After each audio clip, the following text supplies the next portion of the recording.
te donne un conseil.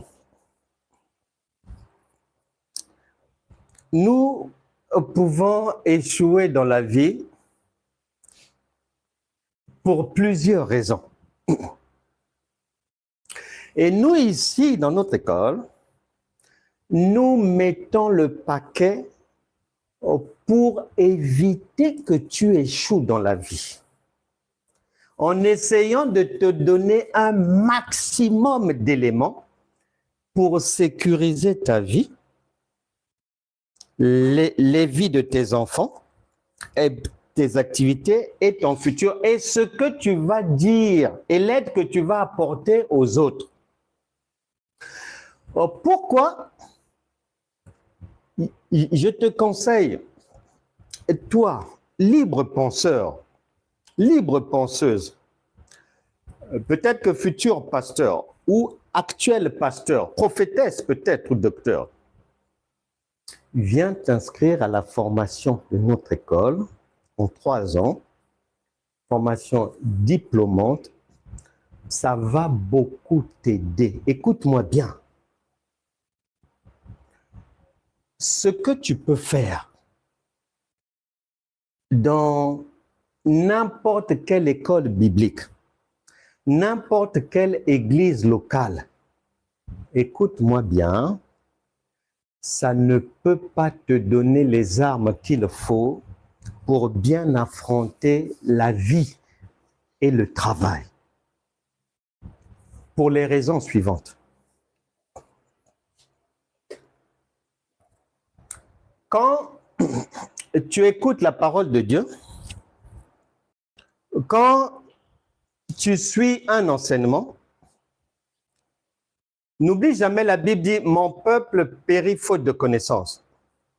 Cet enseignement-là, c'est-à-dire que même si tu écoutes un enseignement 1000 fois, même si tu écoutes 1000 serviteurs et servantes de Dieu, écoute-moi bien, tu n'as encore, tu n'as fait qu'une petite portion du chemin. Pourquoi? Regarde.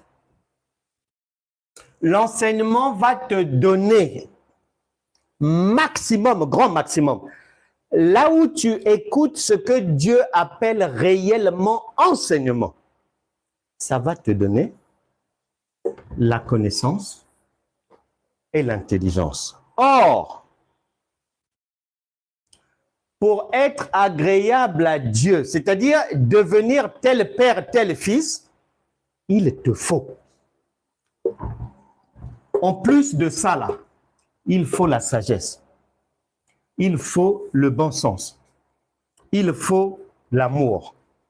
Il faut la révélation des Écritures et il te faut l'observation de la nature. Or, le temps qu'on met pour enseigner ne permet pas de donner ça, d'ajouter ça, d'ajouter ça, d'ajouter ça, d'ajouter ça.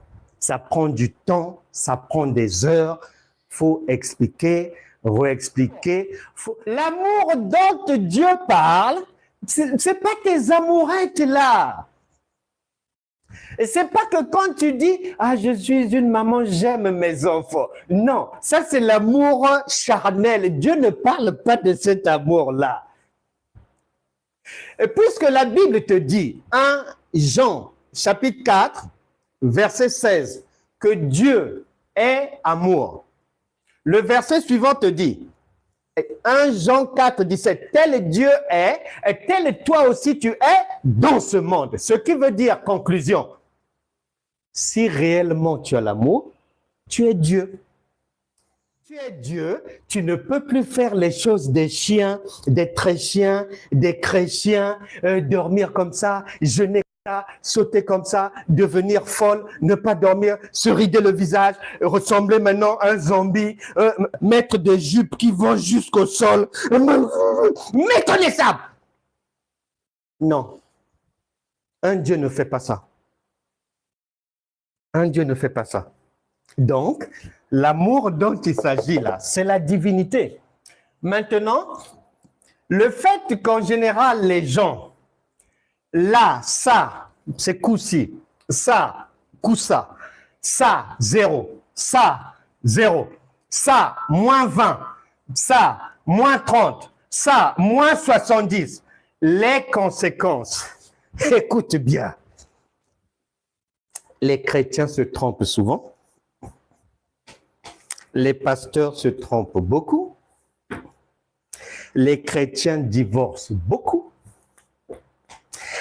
Toutes les promesses ne voient pas le jour dans leur vie parce que ils n'ont pas ces éléments-là. Ils ne les ont pas là. Chanter ne veut pas dire que tu as ça. Danser ne veut pas dire que tu as ça. Être gentil, présente ne veut pas dire que tu as ça. Mettre une Bible sous les aisselles ne veut pas dire que tu as ça. Mettre les rouges à lèvres et te faire belle, soi-disant, pour ton Dieu, ne veut pas dire que tu es armé. Hein? Ça ne veut rien dire. Être une prédicatrice avec un micro, talent, ceci, cela, ne veut pas dire que tu as ça. Prophétiser pour les gens sur TikTok ne veut pas dire que tu es armé. Tu n'as rien. C'est du bruit, du vent. Et à beau mentir qui vient de loin. Un exemple.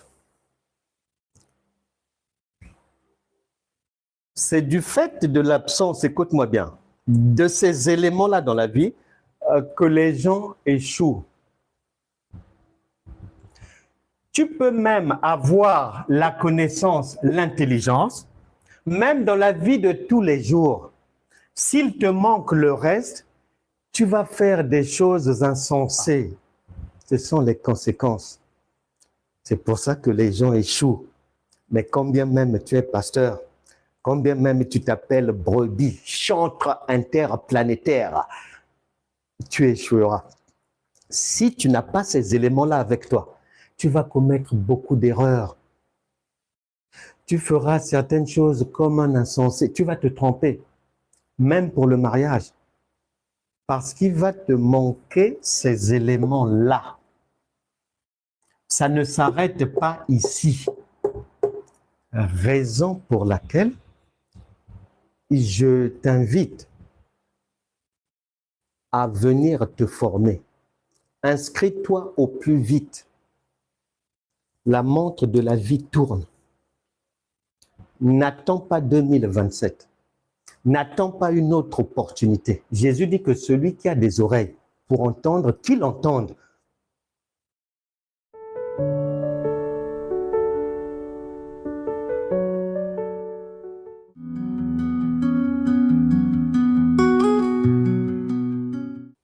Les amis, bonjour à tous, shalom.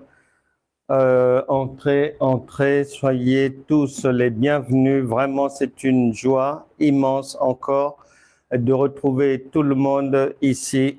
Et nous rendons gloire au Très-Haut parce que toute œuvre de Dieu est toujours supervisée par l'alpha et l'oméga. Et elle arrive toujours à destination. Nous sommes maintenant plus de 88 000 d'une multitude de pays à travers le monde à suivre ces conférences et je vous conseille de vous abonner à ma chaîne YouTube Franck Cana École de la foi révélée. Abonnez-vous vraiment. Pour ne rien louper, d'abord, abonnez-vous et si vous voulez vous former, vous pouvez vous inscrire à l'école biblique, à la formation pastorale. Soyez bénis, entrez. Et nous allons prendre, shalom tout le monde, on va prendre un premier texte. Nous allons prendre un premier texte, c'est l'évangile de Jean. L'évangile de Jean, chapitre 8.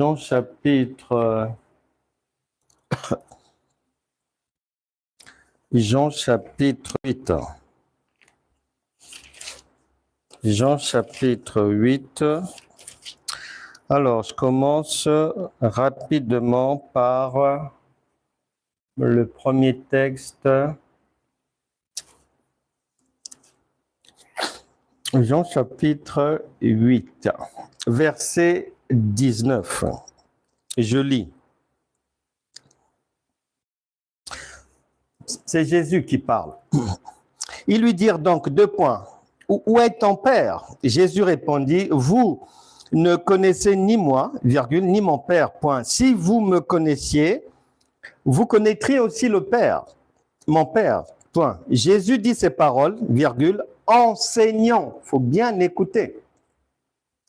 Enseignant, on n'a pas dit dansant, chantant, apprenant à danser, à rigoler. Non, non, non, non. On dit enseignant. Parce que Jésus, c'est l'enseignement. Enseignant dans le temple, au lieu où était le trésor, point virgule. Et personne ne le saisit parce que son heure n'était pas encore venue, point. Jésus leur dit encore, je m'en vais et vous me chercherez, virgule, et vous mourrez dans vos péchés, point virgule, vous ne pouvez venir où je vais. Sur quoi les Juifs dirent, deux points, se tuera-t-il lui-même puisqu'il dit, vous ne pouvez venir où je vais? Et il leur dit, vous êtes d'en bas, point virgule, moi, virgule, je suis d'en haut.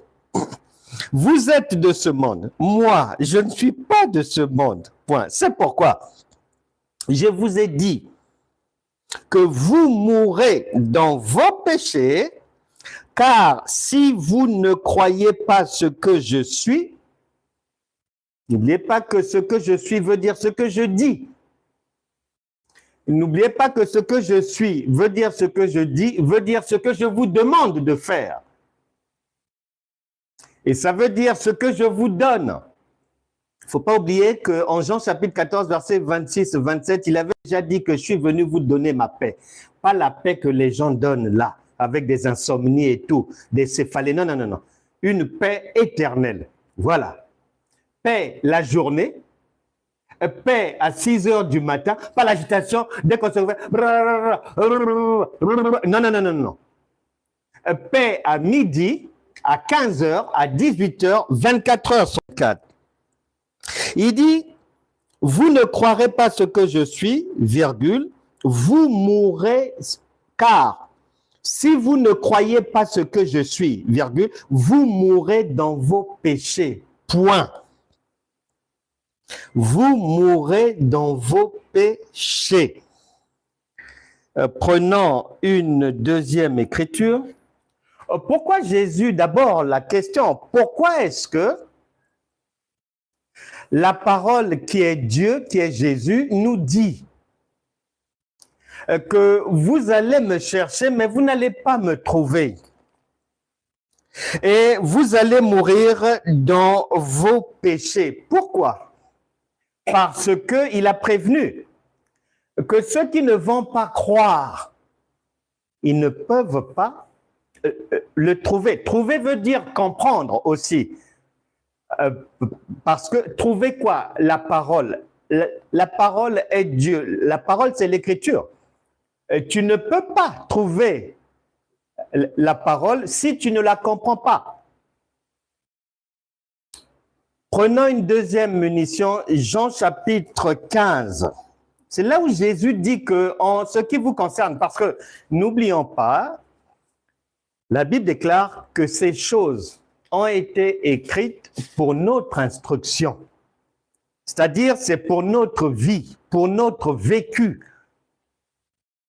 Ce sont des alertes, des mises en garde, des conseils de bon sens, de l'instruction, de la sagesse, une intelligence, de la connaissance qui est mise à notre disposition. Une connaissance qui n'est pas de ce monde, une sagesse qui n'est pas de ce monde, dit la Bible. Maintenant, les gens ne vont pas le trouver, donc ne vont pas le comprendre. Pourquoi? Il a déjà prévenu parce que les gens ne vont pas croire. Preuve que les gens ne vont pas croire jusqu'à aujourd'hui. Jean chapitre 15. Jean chapitre 15, verset 14. C'est Jésus qui parle. Il vient, il dit, vous êtes mes amis. Le verset 13, le verset 12 d'abord. Jean chapitre 15, verset 12. C'est ici mon commandement. Aimez-vous les uns les autres, virgule, comme je vous ai aimé. Il n'y a pas de plus grand amour que de donner sa vie pour ses amis.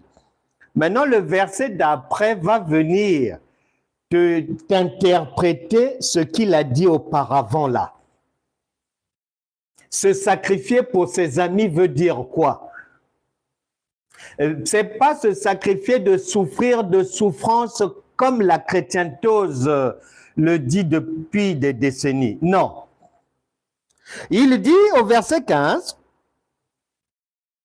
non, verset 14, vous êtes mes amis, virgule, si vous faites ce que je vous commande. Ah, il y a une condition. Vous êtes mes amis si vous faites ce que je vous commande. Et la précision va venir. Verset 15. Je ne vous appelle plus serviteur, virgule, parce que le serviteur ne sait pas ce que fait son maître, mais je vous ai appelé ami parce que je vous ai fait connaître tout ce que j'ai appris de mon Père. Cela veut dire, on a mis la condition si. C'est-à-dire que il n'y a que deux choses désormais, Jésus dit. Soit on est serviteur, c'est-à-dire esclave, parce que le serviteur, on l'envoie matin, midi, soir. Il n'a pas de repos. Va là-bas, viens ici, donne ça, va jeter ceci, dors comme ça, jeûne comme ça, fais une veille de prière, viens traverser, donne l'argent. Donc, il n'est pas libre. Il est encadré par des militaires. Voilà. Il n'est pas libre. Ça, c'est un serviteur. Mais il dit que soit on reste serviteur de la loi de Moïse, ou soit on passe à la grâce et la vérité et on devient ami de Dieu. Donc, un ami, on traite d'égal à égal avec lui. Donc, Dieu et nous, il nous dit, si nous croyons en ce qu'il dit, en ce qu'il nous commande de faire et la direction dans laquelle il nous demande d'aller, nous devenons des égaux de Dieu. Et ça ne s'arrête pas là. Galates chapitre 5, pour boucler la boucle, Galates chapitre 5, verset 1, c'est pour la liberté que Christ nous a affranchis. C'est pour la liberté que Christ nous a affranchis. Bien-aimés, dans cette histoire de Dieu, dans l'enseignement de Jésus, il n'y a que deux alternatives, il n'y en a pas trois. Soit, même après 50 ans de soi-disant vie chrétienne, on est serviteur, esclave. Soit, on est homme libre. On n'a pas d'obligation. Il faut veiller de minuit à 2 heures. Il faut manger seulement des légumes. Vous devez seulement faire des jeûnes avec des fruits. Vous devez seulement boire de l'eau de telle heure à telle heure. Non, ça c'est l'armée. Ça c'est la prison. Parce qu'en prison, tu n'es pas libre. Il y a des horaires. De telle heure à telle heure, tu peux faire telle activité. De telle heure à telle heure, tu dois être là-bas. De telle heure à telle heure, tu dois être au sport. De telle heure à telle heure. Raison pour laquelle, bien-aimé, il est bien de se rafraîchir les paroles du Seigneur. Parce qu'on vit dans un monde chrétien où au moins 90% de ceux qui se disent chrétiens sont des esclaves, sont des serviteurs. Ils sont assujettis. C'est-à-dire, ils ont des programmes à respecter. Lorsqu'ils ont un problème, il faut se mettre à genoux, il faut prier. Prier qui? Un Dieu qui est quelque part. Quand tu demandes à la personne, tu poses la question. Mais tu fais appel à ce Dieu. Il est où? Ah, mais c'est Dieu, non? Non, non, non, non, non, non. Nous refusons cette chrétienté-là. Nous disons non, non, non, non, non, ça ne se passe pas comme ça. Dans le royaume de Dieu, tu dois être à même de tout expliquer. Si tu n'es pas à même d'expliquer ce que tu fais, mais donc tu es folle. Vous êtes des fous.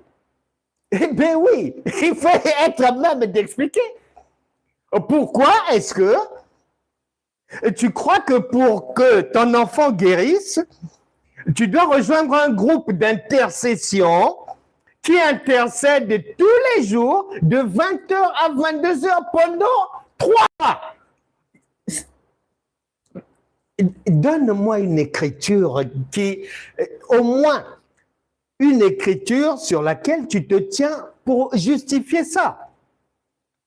Et encore une, ça ne suffira pas parce que la Bible dit que c'est sur le témoignage de 2 ou 3 qu'on peut accepter. Donc, il te faut au moins 2 ou 3 versets bibliques et qui t'encouragent à ne pas dormir, à souffrir, à demeurer dans l'esclavage pour soi-disant être béni de Dieu. Nous disons non.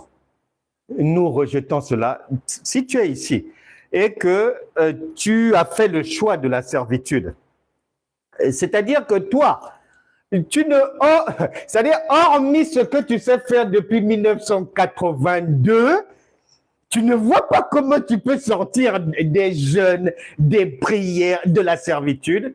Si tu es ici, ne perds pas ton temps, s'il te plaît. Il faut partir. Nous n'avons pas l'ambition de fabriquer des esclaves, ni de maintenir les gens en esclavage. Notre ambition a toujours été de faire sortir les gens de l'Égypte pour les emmener dans Canaan, c'est-à-dire leur divinité. Donc, si tu préfères rester en Égypte et tu n'es pas le bienvenu ici, ni la bienvenue, il faut nous laisser, va faire autre chose. J'ai une arme que je sors. Je te prie de partir. Tu peux partir. Il y a un carton rouge là, c'est pour toi. Mais cela étant dit, mais nous sommes maintenant libres. Nous n'avons plus d'indésirables ni de ramassis avec nous. Entrons dans notre sujet du jour. Nous allons vraiment courir. Demain, vous allez récupérer sur YouTube et prendre le temps de tout potasser, de tout avaler, de tout enregistrer. Cours niveau 2e année, cours 557, Dieu a fait le méchant pour le jour du malheur. C'est sûr qu'il y a des gens là-bas qui doivent dire « Comment ?» Je reprends. Dieu a fait le méchant pour le jour du malheur. J'entends une sœur dire « Oh, c'est pas Satan. » On arrive, doucement, pardon. C'est pas pressé, doucement, on arrive. Basta. Introduction. On m'a posé la question suivante. Qu'est-ce que Jésus est venu faire pour nous? Qu'est-ce que Jésus est venu faire pour nous? Et on m'a demandé si je pouvais prendre quelques minutes pour répondre à cette question que beaucoup de gens se posent. J'ai dit, OK, on va y aller. Je vais essayer de faire vite, mais avec peu de temps, on fait, avec presque pas de temps, on fait un peu, et avec peu, on fait beaucoup. À la question de savoir, qu'est-ce que Jésus est venu faire pour nous? Si tu poses la question à 10 chrétiens, que ce soit pasteur, prophétesse, doctoresse, tout ça là, diaconesse, berger, tout, 10. Qu'est-ce que Jésus est venu faire pour nous? Tu auras une majorité de réponses telles que il est venu nous sauver. Il est venu nous donner ses commandements. Il est venu nous partager son amour. Il est venu nous apprendre à nous aimer. Il est venu nous donner la vie éternelle. Il est venu nous apprendre à l'adorer. Il est venu nous apprendre à l'élever, à élever son nom. Il est venu nous apprendre à lui rendre gloire. D'autres diront à nous apprendre à lui rendre des actions de grâce, etc., etc. Vous connaissez ce que vous dites dans les rues. La plupart des gens, et la liste est longue de ces réponses-là, mais je peux affirmer sans me tromper. Rien qu'en prenant là où les rues que nous avons empruntées, Jean chapitre 8, versets 19 à 24, plus Jean chapitre 15, versets 12 à 15, plus Galates chapitre 5, verset 1, rien que ces écritures-là, tout ça là, c'est faux. Si tu considères ce que Dieu dit, rien que dans ces écritures-là, ça, on peut déchirer et on met à la poubelle. C'est pas pour ça. Et à partir du moment où quelqu'un qui se dit chrétien, quelqu'un qui se dit je suis chrétien, je suis chrétienne, qui ignore la raison pour laquelle Jésus, c'est-à-dire ce que Jésus est venu faire pour nous, à partir du moment où on ignore cela, je suis désolé, on n'est pas chrétien. On n'est pas encore né de nouveau. Et il y a beaucoup de chrétiens comme ça, et même des hommes de Dieu et femmes de Dieu qui ne sont pas encore nés de nouveau parce que à cette question, ils tapent à côté. En réalité, Dieu est très simple comme une maman. En tout cas, la manière dont le Saint-Esprit nous a concocté les Écritures, c'est vraiment parfait. Si tu es une maman, il est vraiment facile pour toi de comprendre les Écritures. Ça tourne beaucoup autour de la maman, puisque la maman donne la vie.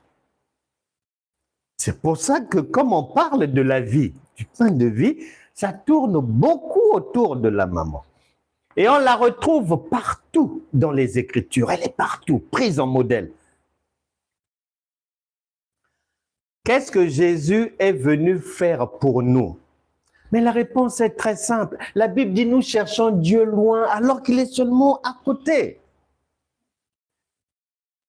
La question, si quelqu'un a du bon sens, mais en fait, il n'y a pas besoin de sortir des expressions françaises, des mots vraiment sortis du Larousse, des expressions académiciennes. Ah, il est venu pour que nous puissions lui donner la plus élevée des louanges. Non.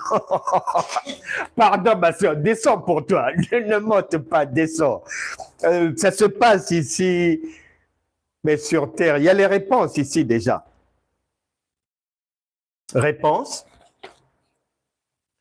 La Bible déclare, la nature elle-même ne vous enseigne-t-elle pas? La nature nous enseigne quoi? Une maman. Si on lui pose la question, maman, l'enfant que tu vas mettre au monde là, dans ton cœur, pour toi, il vient dans ce monde pour quoi faire? C'est celle-là la bonne question. Tu te tournes, papa, l'enfant que tu attends là, sa venue là pour toi, c'est pour quoi faire ici? C'est-à-dire, tu n'as pas besoin des deux dans la même pièce. Non, non, non, non. Pièce de droite, tu prends la réponse de maman. Pièce, tu rentres dans l'autre pièce, tu prends la réponse de papa. En fait, tu auras la même réponse. Que ça soit maman, que ça soit papa, te diront que moi, je veux que mon enfant vienne dans ce monde pour réussir la vie. C'est là la réponse. Une maman, dans son cœur, son objectif, c'est que son enfant réussisse sa vie. Elle ne va pas y chercher midi à 14h. Ah non. Et le papa aussi, l'enfant vient.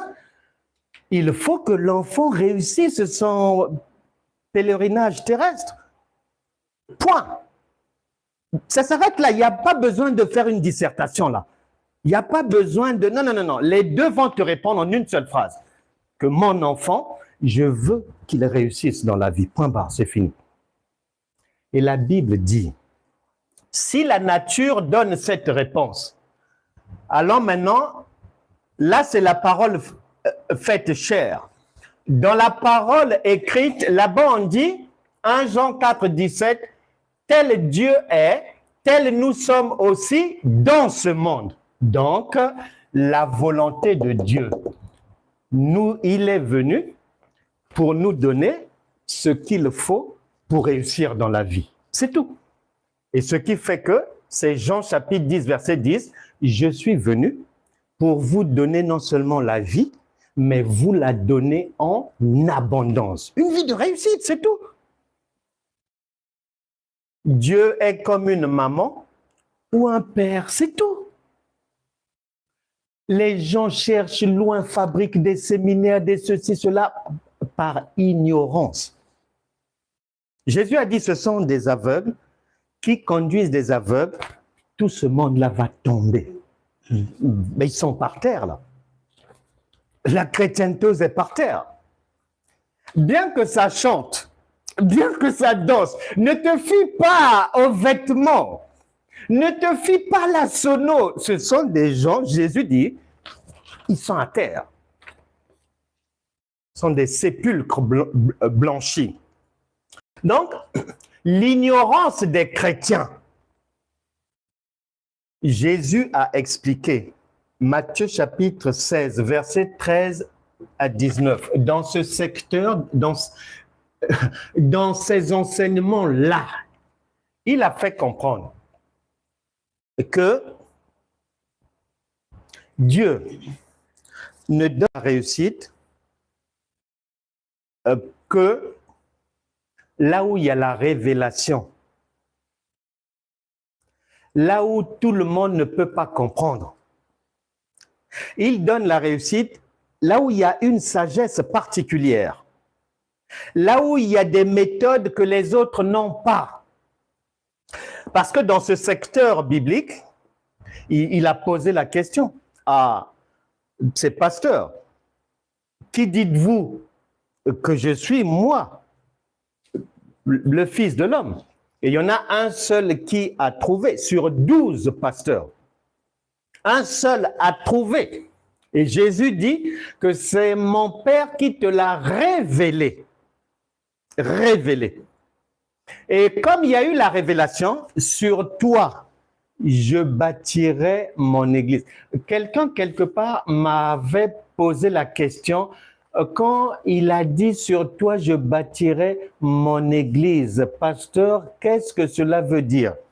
J'ai répondu à la personne, je sais que dans votre cerveau, c'est église locale, c'est les chrétiens, ceci, cela.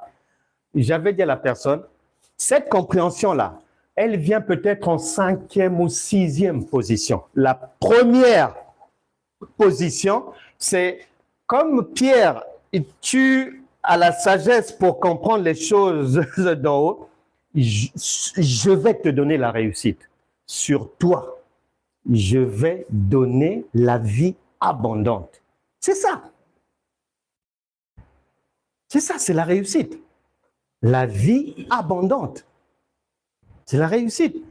Et quand Dieu dit que c'est sur cette pierre qu'il va donner la réussite, c'est parce que cette pierre, qui est Pierre, qui est un homme, qui est celui qui se dit chrétien, parce que le chrétien est une pierre vivante.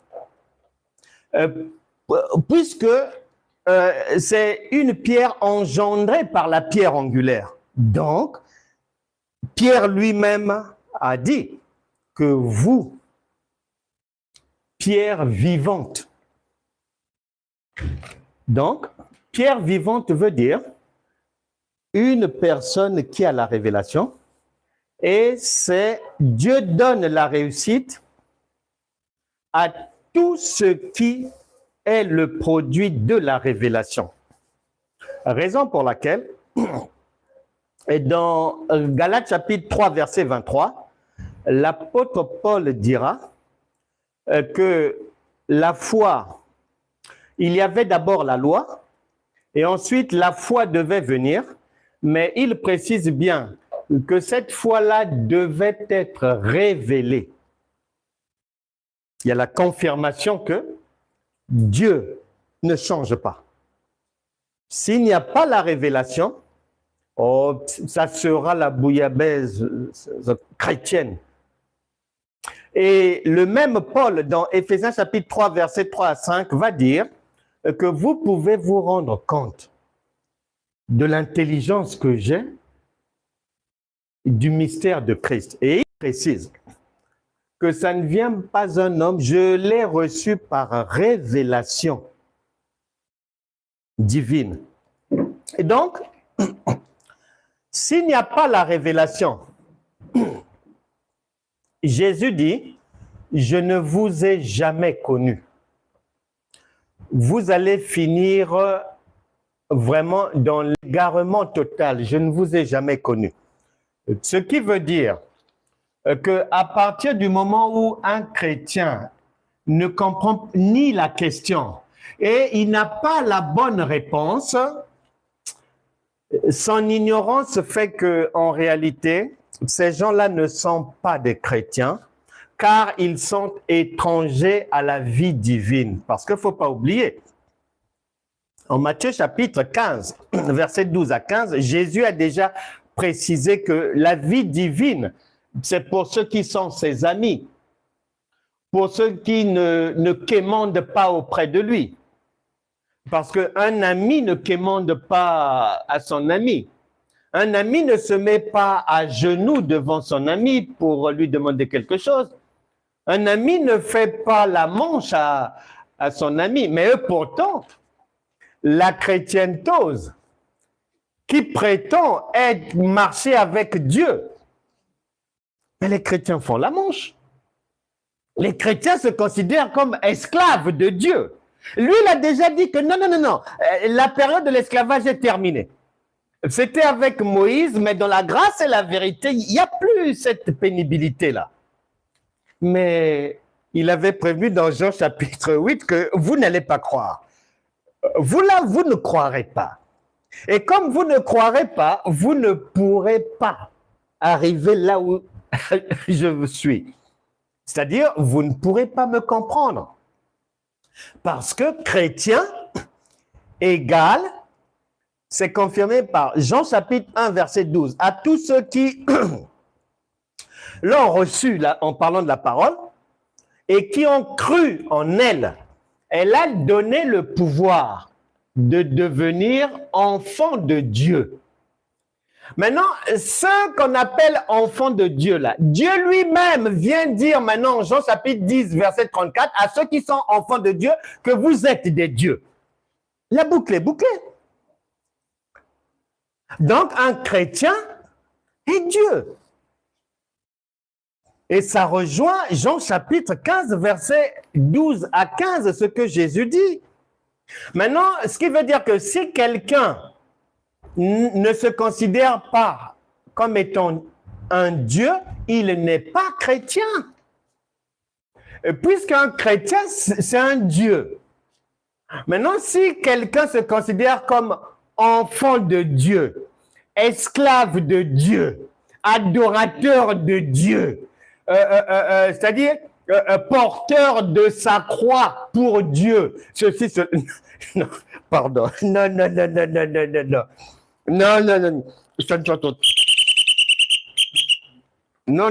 ça ne passera pas. Ça, c'est de l'esbrouf. Ça, nous disons non à cela. Non, Dieu ne ment pas. Il a déjà dit qu'un enfant de Dieu, c'est Dieu. Donc, nous croyons en cela et nous nous en tenons là.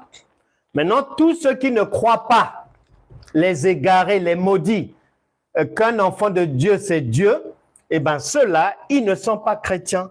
Et ceux que Jésus appelle les chiens, donc les gens du dehors. Maintenant, ceci étant dit, Dieu a fait le méchant pour le jour du malheur.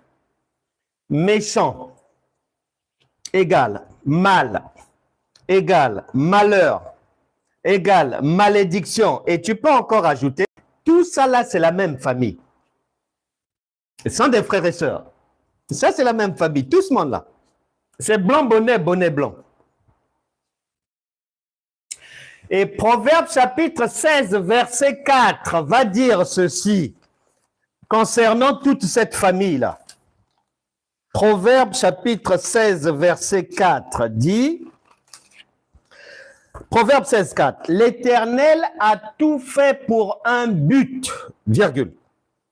Même le méchant pour le jour du malheur. Mon Dieu, ça doit donner des maux de tête, hein. Je suis sûr et certain qu'il y a des gens, ils sont chrétiens depuis 1973 et ils n'avaient jamais entendu que Dieu a fabriqué le méchant pour le jour du malheur. Jamais. Mieux, ils ont des fois lu, ils passent par ces adresses-là. Mais, comme le cerveau est aveuglé, non, la personne, elle roule. Elle continue sa lecture. La Bible dit, et c'est Dieu qui parle, que Dieu a fait le méchant pour le jour du malheur. Écoute bien, la logique dans la société, la parole faite chair, et dans la parole écrite chez Dieu, est celle-ci. Lorsqu'on devient ce qu'on appelle chrétien, entre guillemets, enfant de Dieu, nous débutons notre marche chrétienne. Et cette marche chrétienne, la Bible dit dans 1 Corinthiens chapitre 13, verset 11, qu'elle commence toujours dans la période de l'enfance. C'est-à-dire, un enfant n'a pas de moyens de défense. Un enfant, il n'a pas la connaissance. Un enfant, il est ignorant. Donc, notre marche chrétienne peut débuter dans la difficulté, en Égypte, dans le désert, dans beaucoup de problèmes. Ok, d'accord. Mais par exemple, si tu deviens chrétienne en 2006, tu entends, on te dit, faut prier matin, midi, soir, parce que la Bible dit prier sans cesse. 1 Thessaloniciens chapitre 5, verset 17. Ok, d'accord. Faut chasser les démons. Et attention, la Bible dit, vous chasserez les démons au nom de Jésus. Donc, dès que tu deviens chrétien, on te brandit tous ces panneaux-là. Et tu dois suivre ces directions-là, de chasser les démons, ci, cela. Après, on va te dire, attention, ne chasse pas les démons n'importe comment. Éphésiens chapitre 6, verset 10 à 18 dit, prends toutes les armes de Dieu. Tu prends la ceinture de vérité, tu prends la foi, tu prends la justice.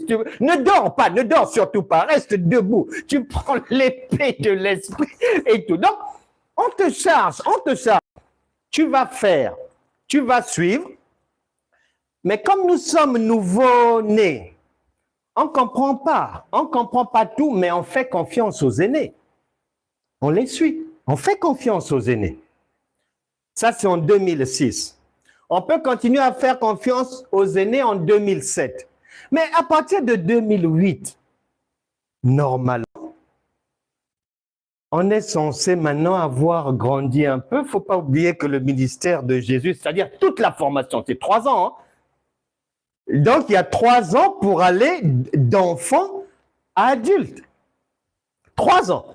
Donc, si la nouvelle naissance en 2006, 2007, vraiment, tu dois, c'est-à-dire, tu dois tout faire avant décembre 2007 d'abandonner les couches Pampers. Obligatoirement. Tu dois tout faire pour, même quand te vois en train d'être à 4 pattes dans la rue, en train d'essayer de te mettre debout, tu te bats là. Tu peux pas rester dans les couches et tout comme un enfant, on doit tout te faire, on te dit fais ceci, tu fais, viens ici, tu viens, dis ceci, tu dis monte ici, tu montes, va là-bas, tu vas... Ah. Non, non, non, il faut une progression, une croissance. La logique, c'est celle-là. Maintenant, dans cette progression, normalement, tu dois découvrir de nouveaux apprentissages. Mais c'est-à-dire, ça ne va pas s'arrêter à faut prier, il faut jeûner. Attention, prends toutes les armes de Dieu, si cela. Ça va, il n'y a pas que ça, ça fait 2000 pages. Donc, ça ne va pas s'arrêter là, normalement. Donc, il faut de nouvelles connaissances. Dans la recherche de la compréhension, tu vas obligatoirement, si ta marche dite chrétienne est authentique, tu dois d'abord passer par Actes des Apôtres, chapitre 24, verset 16. Ça dit ceci. Actes des Apôtres, chapitre 24, verset 16. Il nous est dit ceci. Verset 16. C'est pourquoi, c'est Paul qui parle. Il parle pour nous. Et comme Dieu n'est pas le Dieu des morts, mais des vivants, donc là, ce n'est plus le nom de Paul qu'il faut mettre, chacun met son propre nom. Il faut dire, c'est pourquoi je m'efforce d'avoir constamment. On n'a pas dit de temps à autre. On n'a pas dit pendant les périodes de jeûne. On n'a pas dit le dimanche. On n'a pas dit seulement quand, soi-disant, je suis en prière. On n'a pas dit ça. On a dit, je m'efforce d'avoir constamment, c'est-à-dire en permanence, une conscience sans reproche devant Dieu et devant les hommes. D'autres versions disent irréprochable.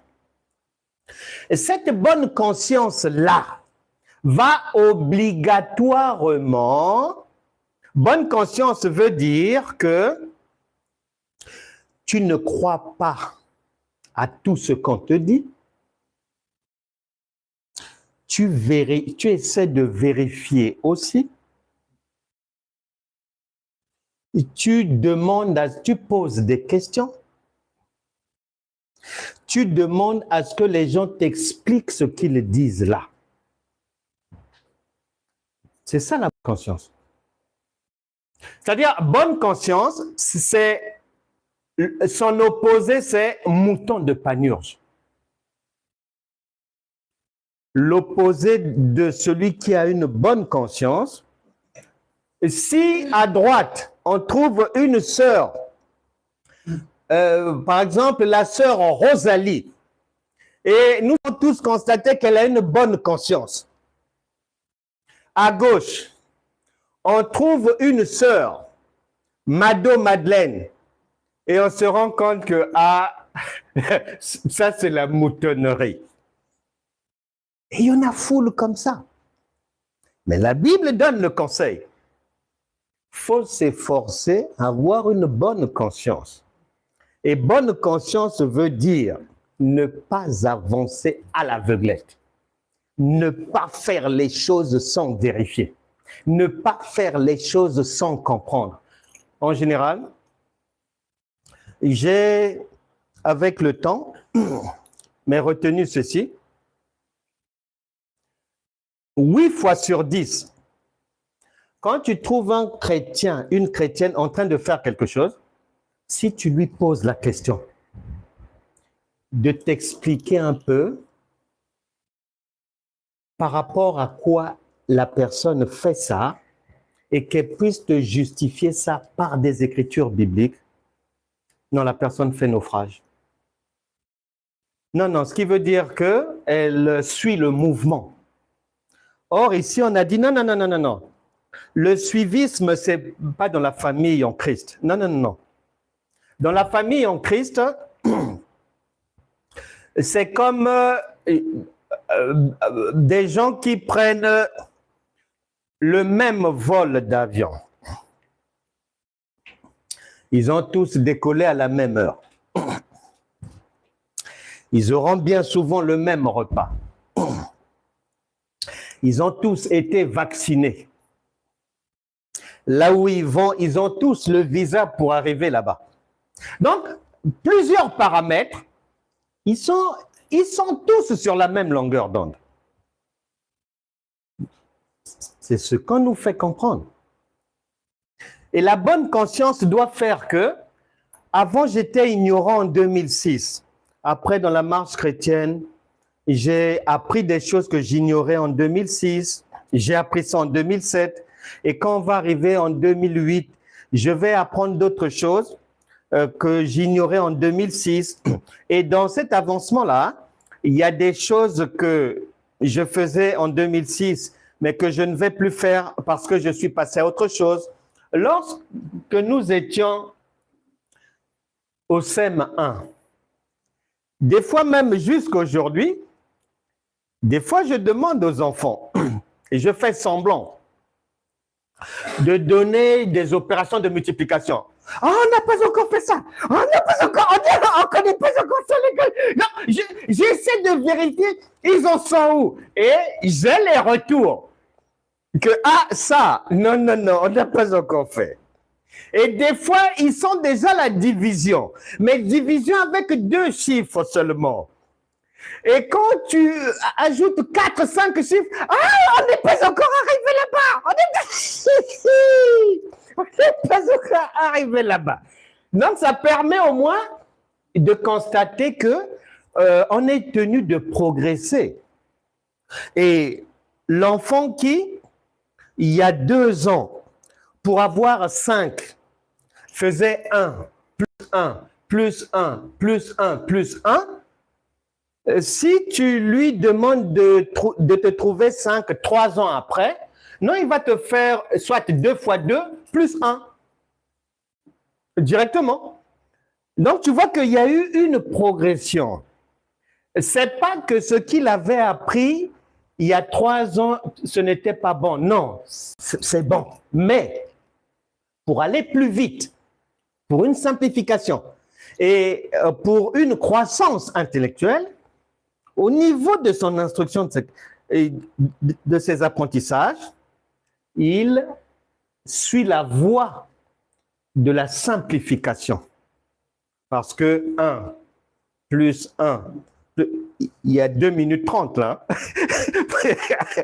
Or, 2 plus 2 plus 1 ou 2 fois 2 plus 1, c'est plus rapide. C'est 10 secondes. La parole de Dieu, c'est pareil.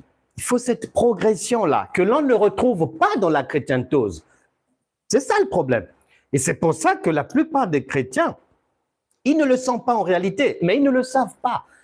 Parce que, une fois que je comprends que, non, cette histoire-là, il faut une bonne conscience. Même si je l'ignorais, quand je vais arriver à Matthieu chapitre 8, verset 8, le centenier romain dit à Jésus, non, te déplacer, on va marcher, chez moi c'est à 2 kilomètres et tout. Non. Ça c'est fini. Dis seulement un mot ici. Donc il a grandi. Il sait que Dieu est omniprésent. Donc qu'ils aillent ensemble ou qu'ils n'aillent pas, si Dieu est omniprésent et lui il croit en cela, c'est que Dieu est déjà chez lui. Donc, il n'y a pas à faire des doublons, à marcher. Dis seulement un mot. Dans Luc chapitre 5, la pêche miraculeuse. Seigneur, nous avons pêché, nous avons travaillé toute la nuit, on n'a rien pris. Jésus dit, c'est normal, vous faites tout comme tout le monde, les mêmes prières, les mêmes jeûnes, les mêmes ceci, sur le rivage là. Non, moi je ne suis pas là. Moi je suis dans la parole profonde. Dans la révélation, dans les eaux profondes. Pierre répond, comme tu l'as dit, malgré qu'on a travaillé déjà toute la nuit, normalement on doit aller se reposer, mais comme tu l'as dit, nous allons jeter le filet sur ta parole.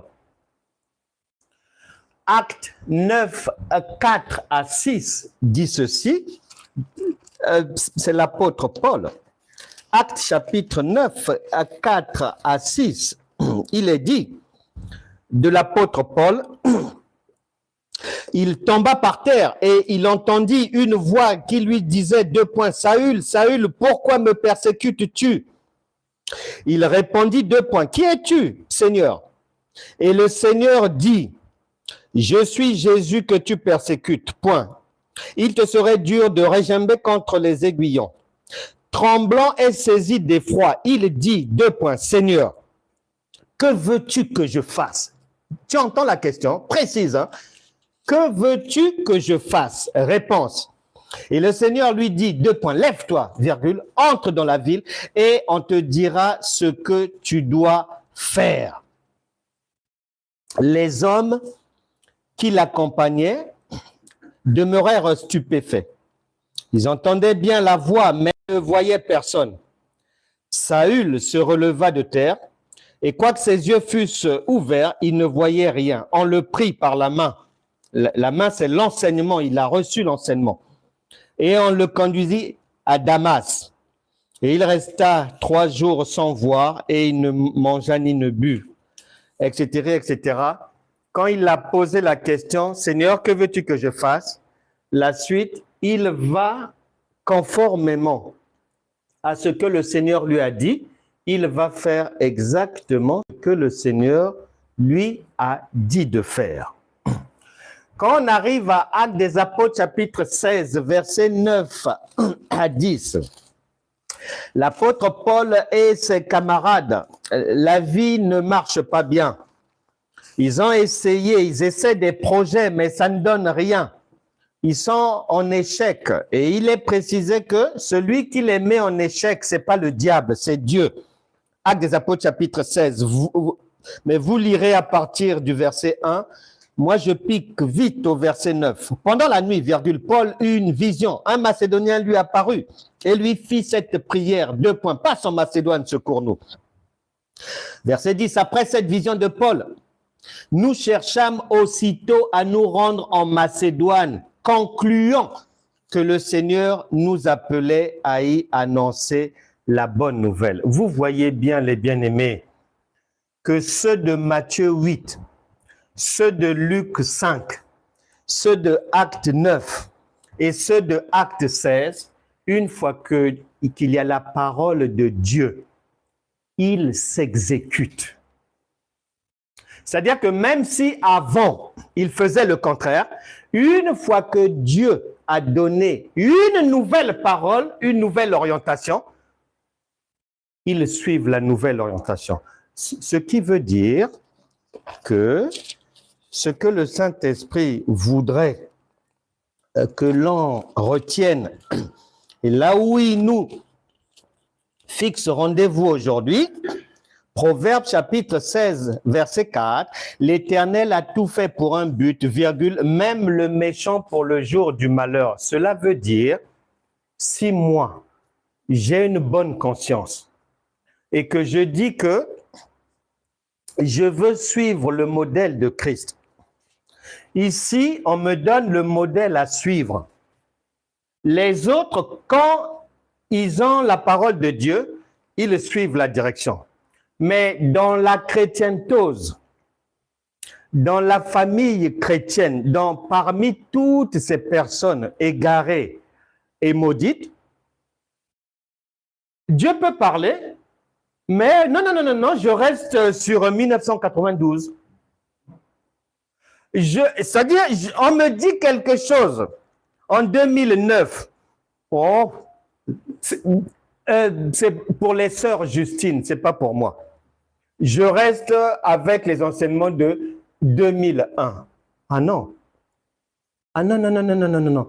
Bien aimé, nous devons apprendre à avoir une bonne conscience. Normalement, si en 2006, je n'avais jamais reçu cette parole, parce que tout ce monde-là, ils ont reçu la parole de Dieu différemment.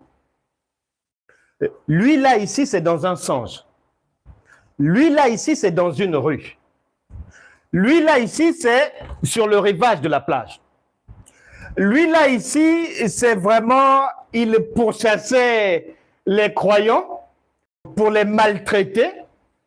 Et le Seigneur, lui, a tendu une embuscade sur une grande avenue. Donc, les paroles différentes, des lieux différents, données différemment.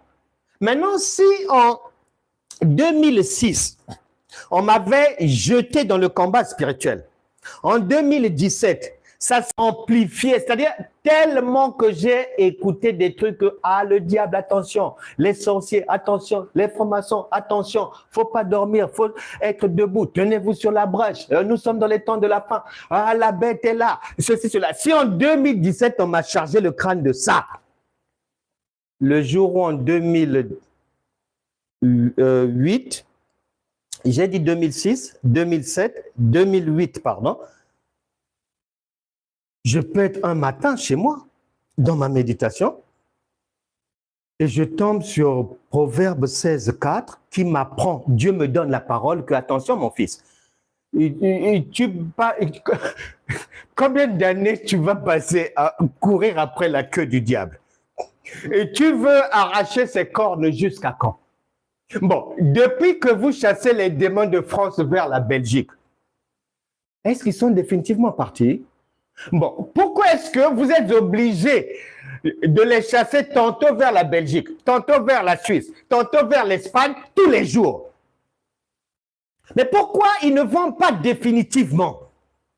Jusqu'à quand tu vas, c'est-à-dire suivre une voie que tu n'as plus à suivre parce que, mon fils, je te le dis ce matin, que toutes les difficultés que tu rencontres dans ta vie, de jour comme de nuit, tous les malheurs, les étouffements la nuit, les étranglements, les gens qui te maltraitent la nuit, les femmes de nuit, etc., etc. Ton chef au boulot qui te déteste, dans la famille, on ne veut pas te voir, ceci, cela. Tout ça là, c'est moi. La parole est donnée. Normalement, à partir de là, si c'est le 8 mars, à partir du 8 mars 2008, je prends ma retraite du combat spirituel.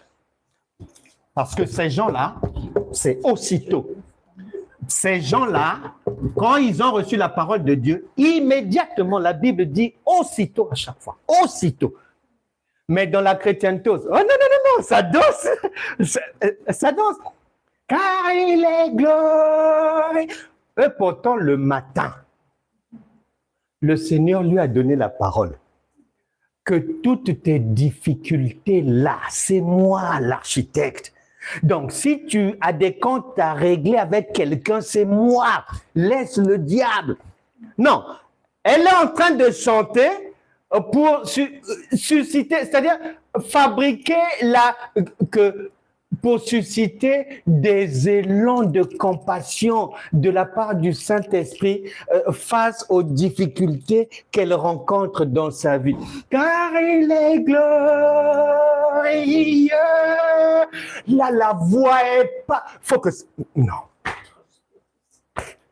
Mais le matin, la parole lui a dit que ne perds plus ton temps à droite, à gauche.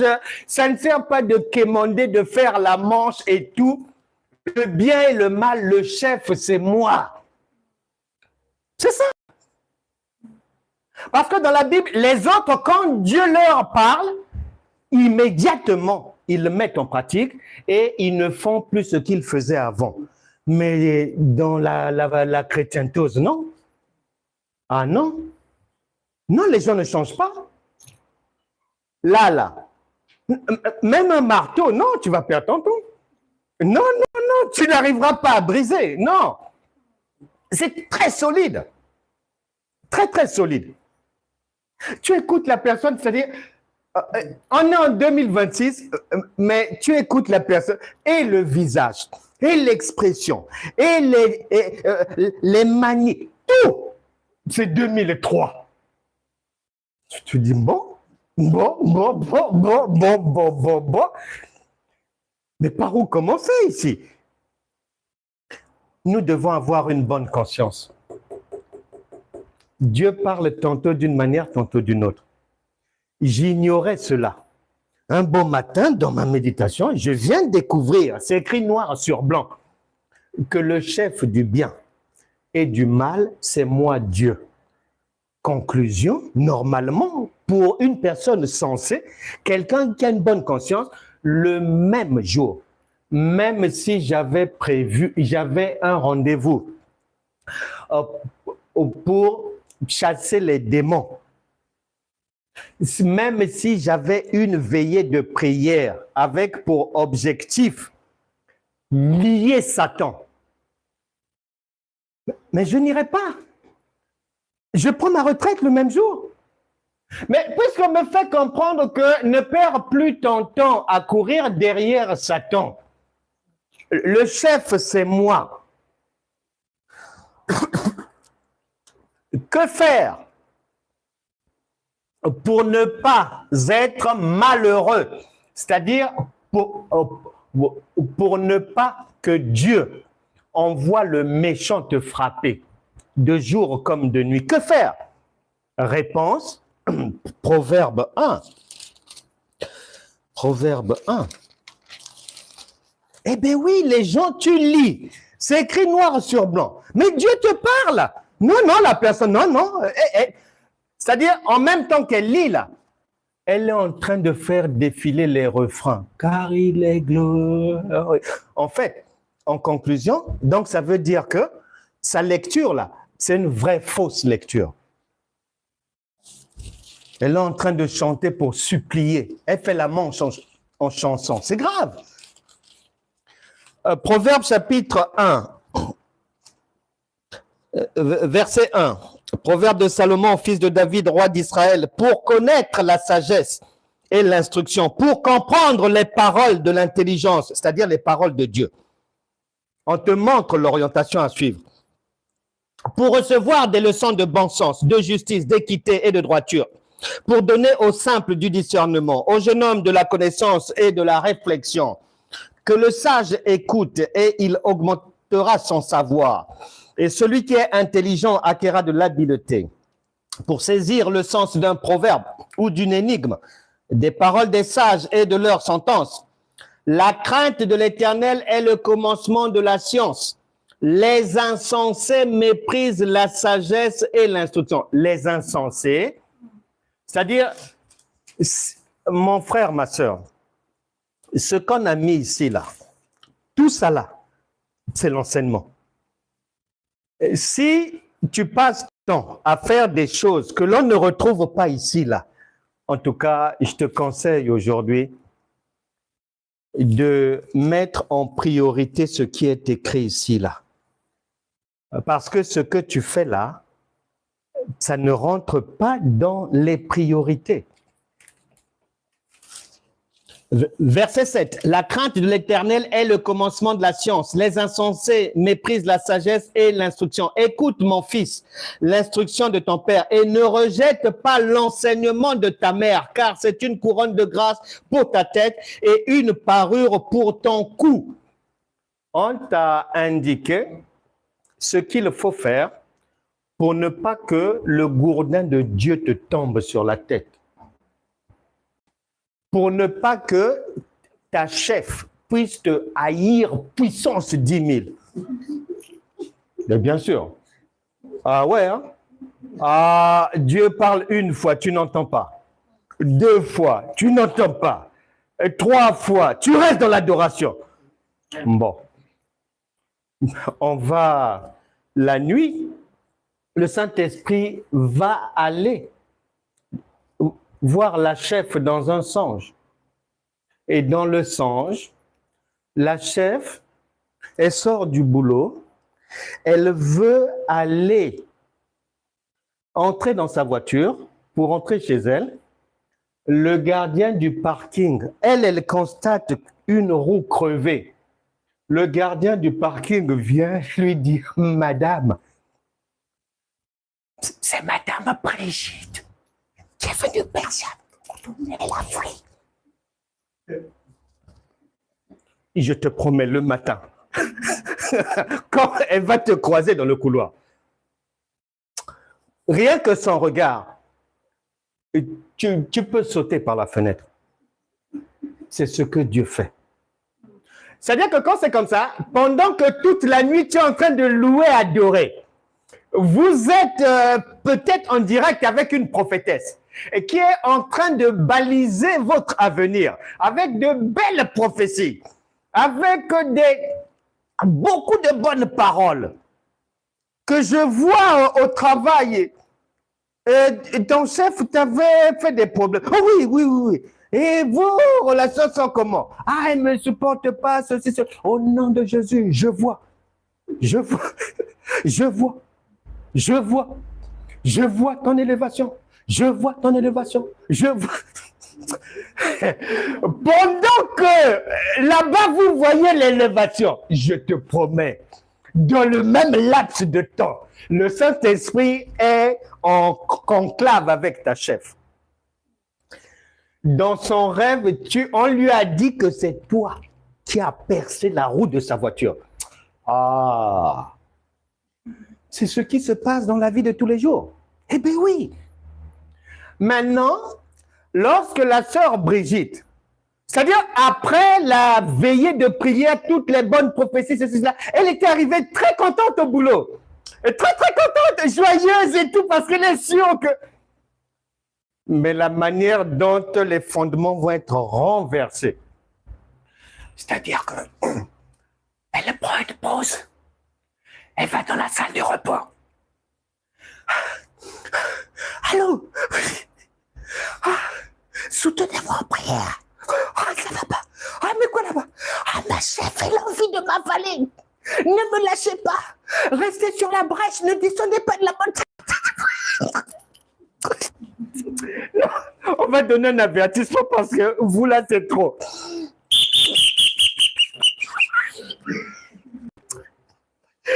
Non, c'est trop. Arrêtez, pardon. Arrêtez. Dans cette histoire-là, c'est un malin et demi. Dieu sait coincer les gens. Il sait coincer. Même les gens de la famille, même quand tu dis, ah, l'ex, voilà, ah, soutenez-moi en prière, le père des enfants, ah, il a dit qu'il ne va plus payer la pension, ah, le diable est parti lui parler. Non, c'est pas le diable. C'est pas laisse le diable là où il est, en train de bronzer sur une plage peut-être à Punta Cana, laisse le diable. C'est Dieu. Comme tu es têtu. Par la parole écrite, tu ne comprends pas. Par les livres, tu ne comprends pas. Il envoie des prédicateurs, tu ne comprends pas. Il envoie même ton mari te donner le conseil. Ah, Mado, votre Dieu ne vous laisse pas dormir. Ah, Dieu, c'est pas là-bas. Tu n'es pas spirituel. Donc, c'est quoi? Il ne parle pas des choses que tu ne connais pas.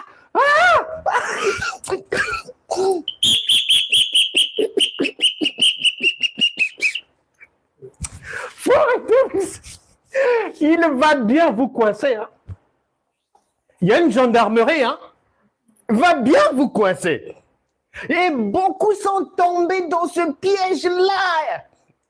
De l'ignorance, ne sachant pas que c'est Dieu qui a la manœuvre. En fonction de ta têtutesse, en fonction de ta dureté de cœur, tu parles mal aux enfants. Tu es méchant avec madame, mais il va t'attendre au travail. Ben ouais, c'est un malin et demi. Il y a des gens, quand ils rentrent chez lui, c'est comme un militaire. Les enfants sont obligés de fuir dans la chambre et tout. Madame, elle est calme parce que, ah ouais, il se comporte comme un militaire chez lui quand il rentre du travail et tout. Quand son repas n'est pas là, sa gueule. Hey, c'est quoi ici? Ouais. Un jour, ah Dieu, un homme revient du travail. Et sa femme, en fait, n'avait pas eu le temps de bien cuisiner. Donc, elle a fait un truc vite fait. Elle venait d'arriver aussi. Elle a fait un truc vite fait. Elle avait ouvert des boîtes de conserve.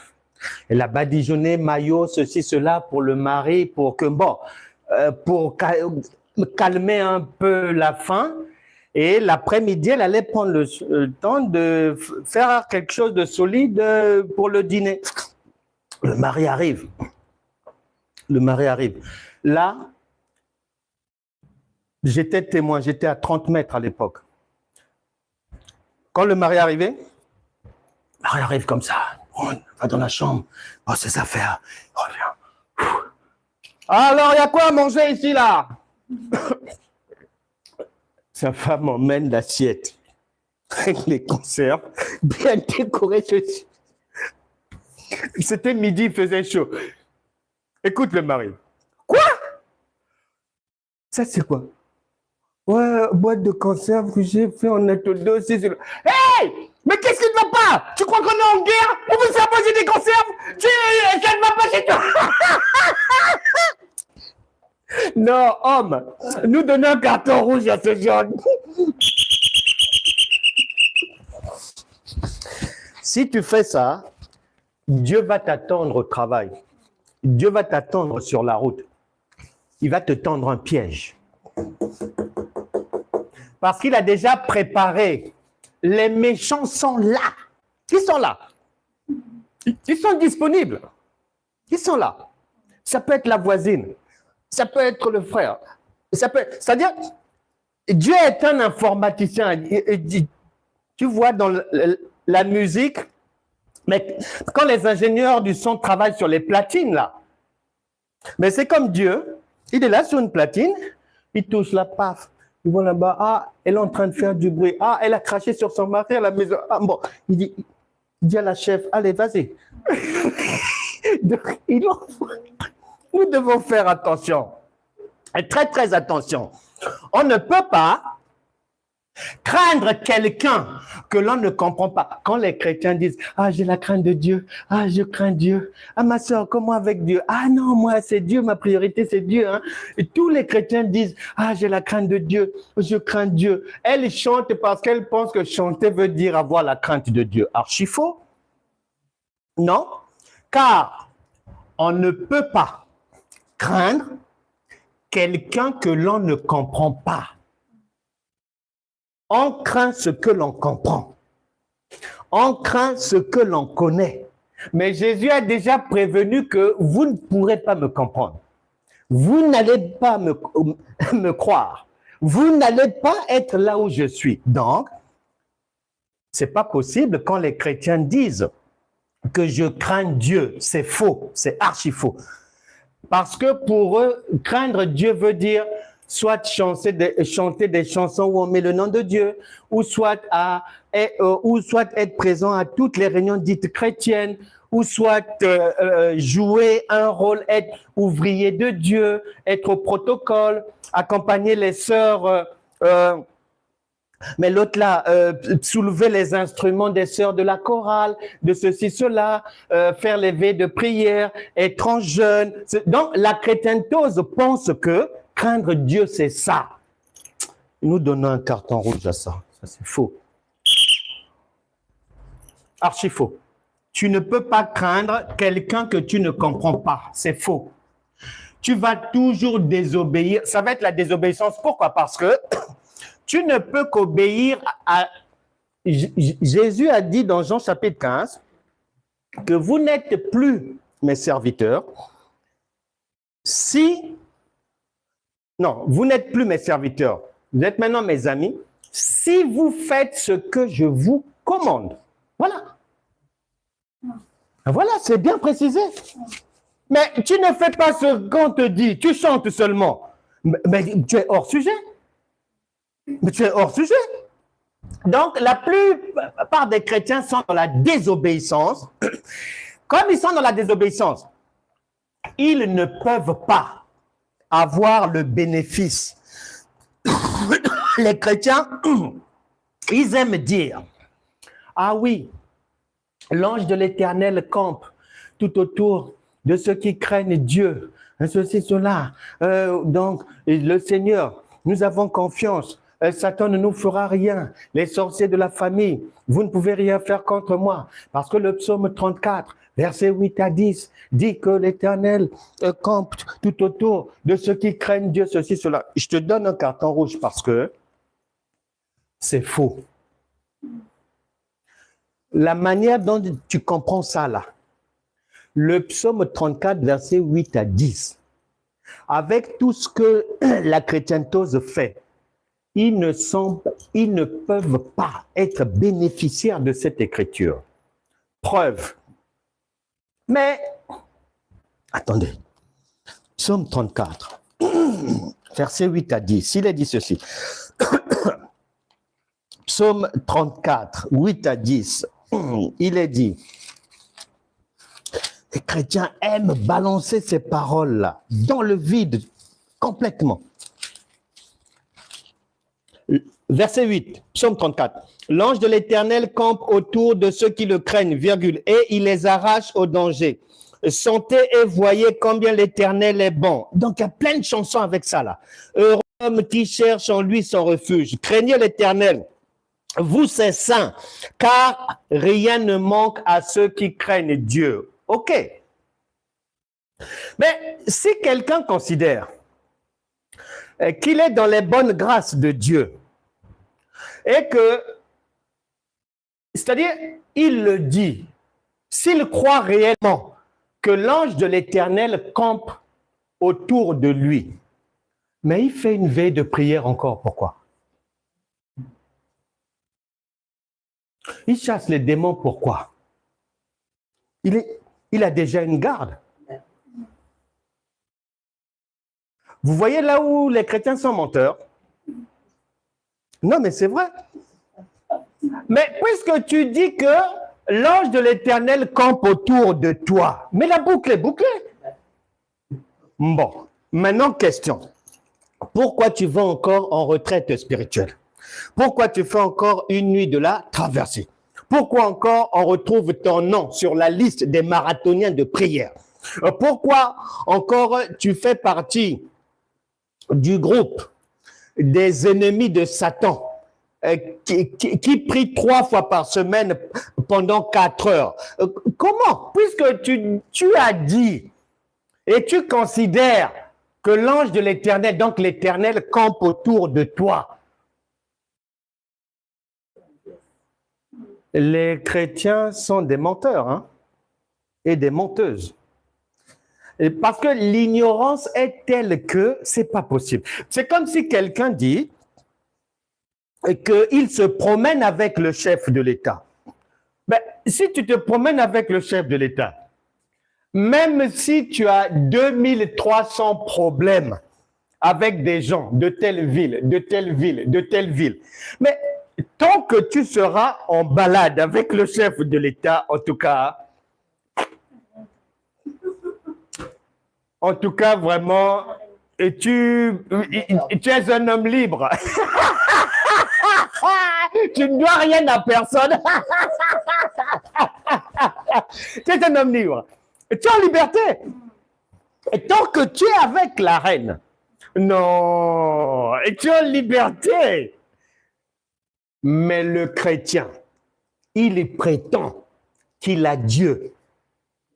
Mais il souffre comme ça parce que il doit monter la garde. Il doit faire attention pour que, à la fin de l'année, pour que ses jambes ne finissent pas dans les casseroles des sorciers. Il doit aller que la nuit de la traversée pour que Dieu empêche la main de Satan de voler ses bénédictions de 2020. Non, je sors les 2 cartes. Non, un carton, c'est...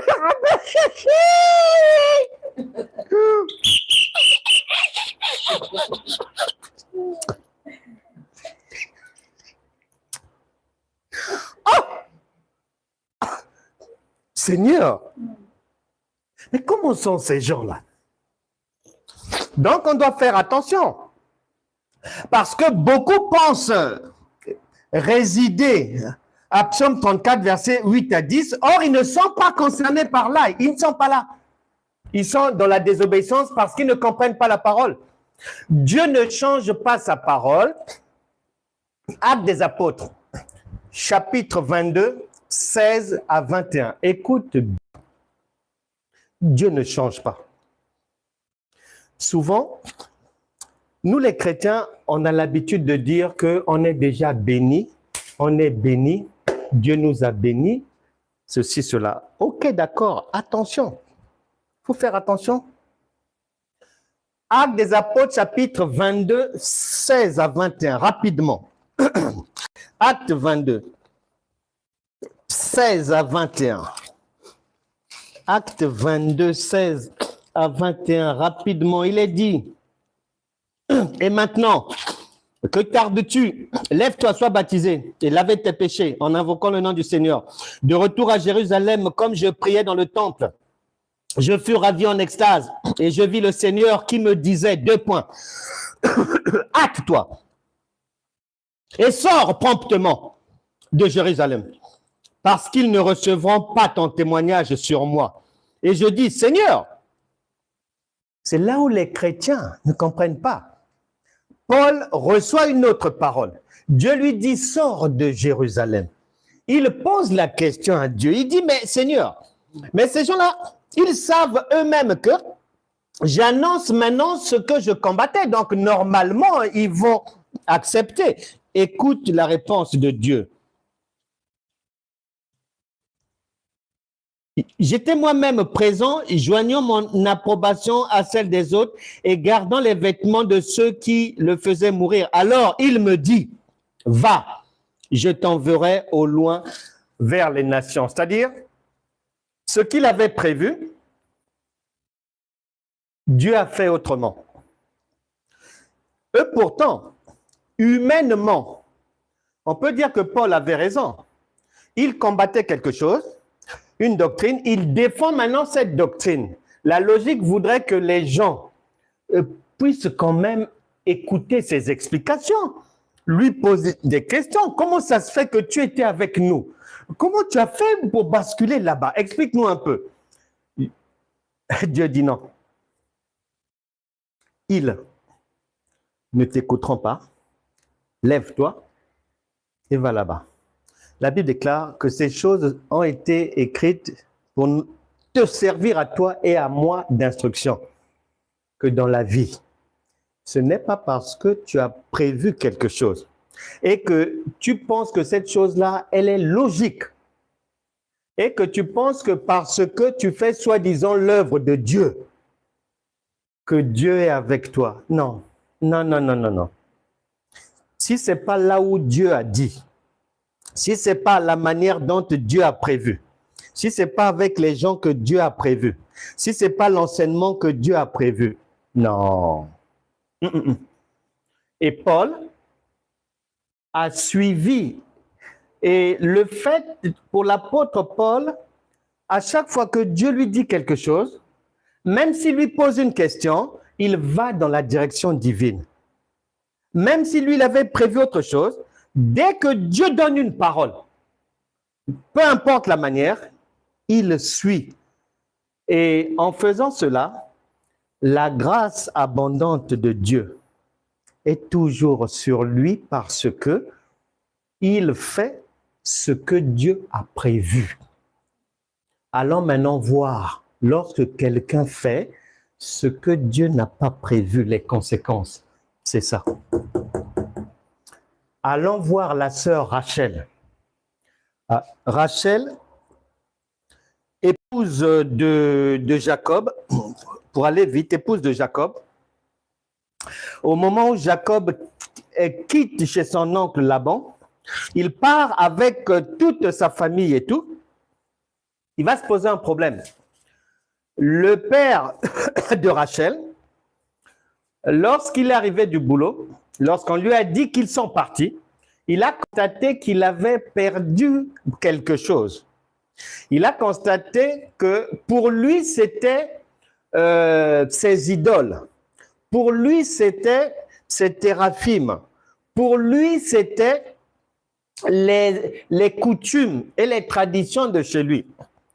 Mais aujourd'hui, pour toi, pour moi, pour X, Y, ça peut être peut-être une voiture qui est partie.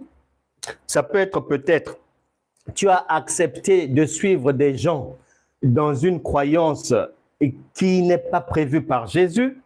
Ça peut être peut-être, tu as fait quelque chose de non autorisé par Dieu.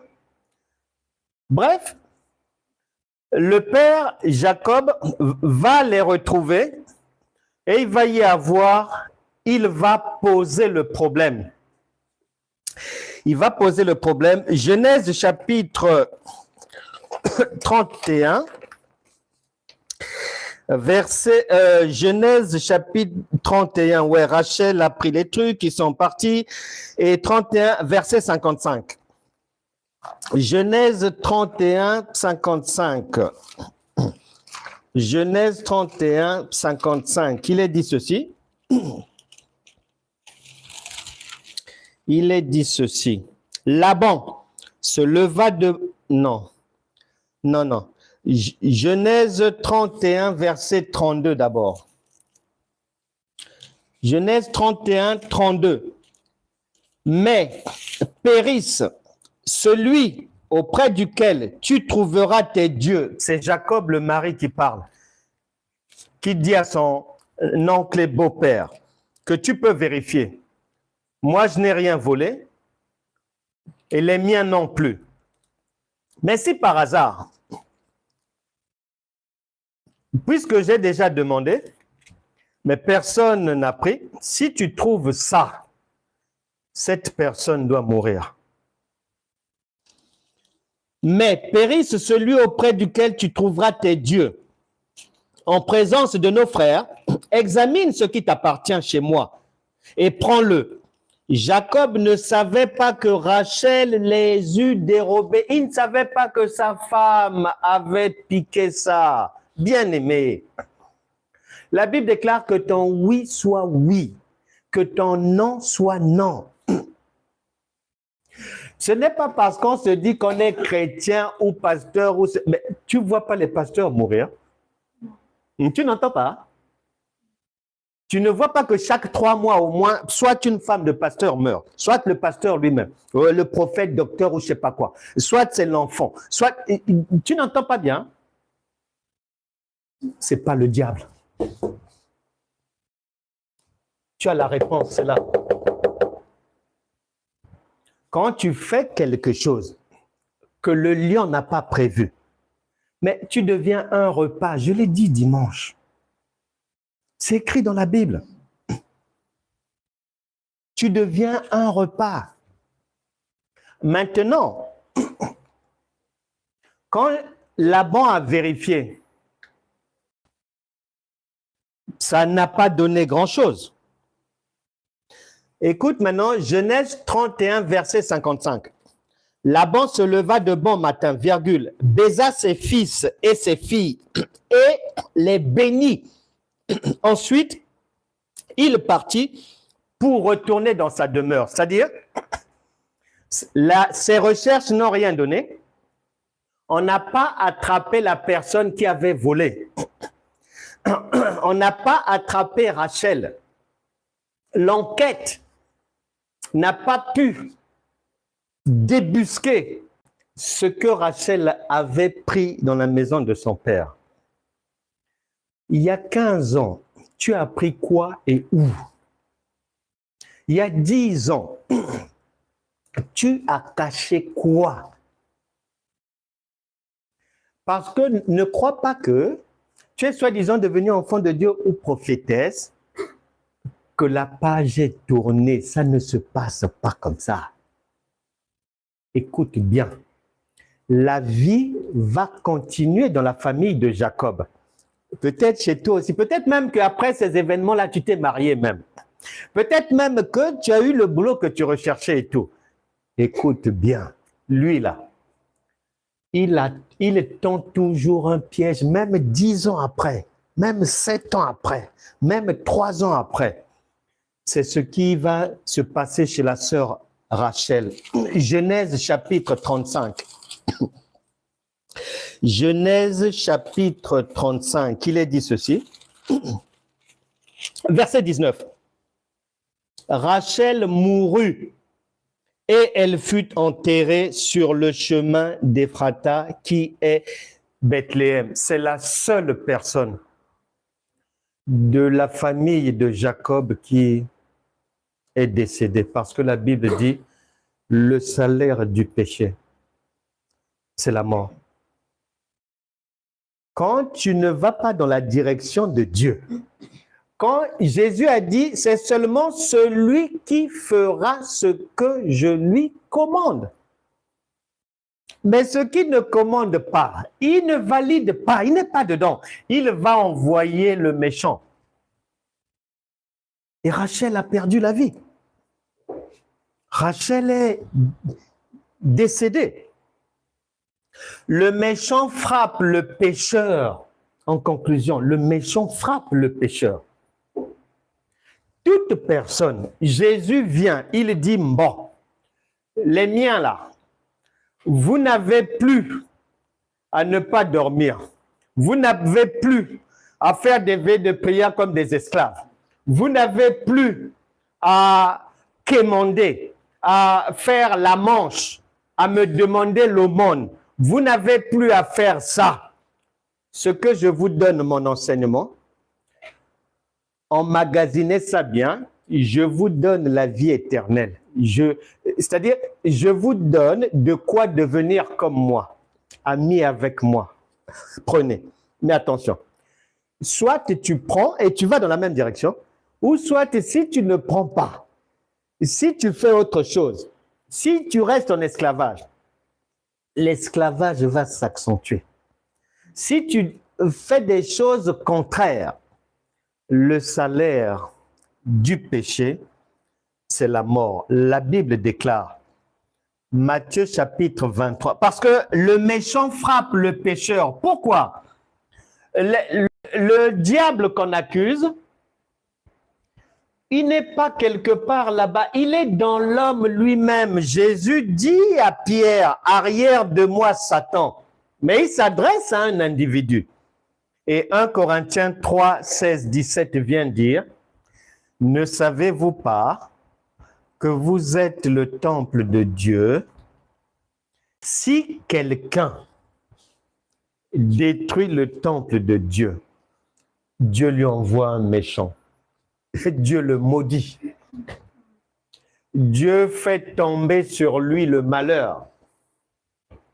Dieu règle son compte en utilisant beaucoup de personnes, tantôt les démons, tantôt femmes de nuit, tantôt mari de nuit, tantôt la chef physique au travail, tantôt les animaux carnivores dans les rêves, tantôt il envoie le diable avec des cornes visiter dans le rêve. Voilà, c'est tantôt. Toutes les personnes qui tuent, toutes les personnes qui connaissent déjà tout, qui sont déjà arrivées, qui ne veulent pas apprendre, qui ne veulent pas grandir. En tout cas, vous êtes prévenus, hein? Il faut laisser Satan tranquille. Non, c'est vrai, hein? Il faut laisser Satan tranquille parce que Jésus a déjà prévenu que Satan se trouve dans l'homme. Les habitudes des hommes, les mauvaises habitudes, la tétutesse, l'impatience, c'est ça Satan. La colère, l'ivrognerie, le mensonge, les mélanges. C'est tout ça là. Il faut faire attention. Pour bien potasser ceci, devoir numéro 51. Sachant que Dieu n'est pas un homme pour mentir, ni se contredire, après avoir lu Proverbes chapitre 16, verset 7, qui dit que lorsque les voies d'un homme sont agréables à Dieu, c'est-à-dire il dispose, il demande à ses ennemis de lui faire du bien. Voilà, c'est ça. Proverbe 16, 7. C'est-à-dire que quand quelqu'un prétend qu'il est chrétien, quand quelqu'un prétend que je crains Dieu ou Dieu me connaît, ok, d'accord. Proverbe 16, 7 dit que dans ce cas-là, tous tes ennemis se mettent en rang pour faire la queue, pour venir te faire du bien, pour t'appeler, pour t'envoyer des cadeaux. Lorsqu'ils te voient dans la rue, ils te font des bisous, ils te saluent, ils ne te fuient plus. C'est ce que ça veut dire. Mais, Éphésiens chapitre 6, verset 10 à 18 dit, « Ah, Satan est dehors, prenez toutes les armes de Dieu. » Ici, on dit que si tu es réellement chrétien, en tout cas, ta garde est bien assurée et que même tes ennemis, il n'y en a plus. Et puisqu'ils reçoivent instruction de Dieu de t'envoyer des cadeaux, de te faire du bien, de bien te répondre au téléphone, ça faisait 12 ans que vous ne vous parliez pas, Dieu va aller lui parler en songe que appelle ta sœur. Elle va t'aider dans ce problème. Et quand elle appelle 12 ans après,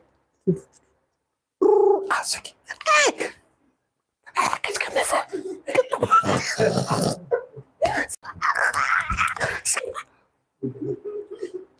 Allô? Dieu lui a donné des instructions te concernant. N'aie pas peur.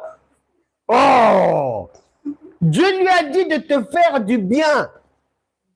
Et comme la chrétienté ne comprend rien, dès qu'elle a fini, ah oui, oui, oui, au nom de Jésus, et je lis.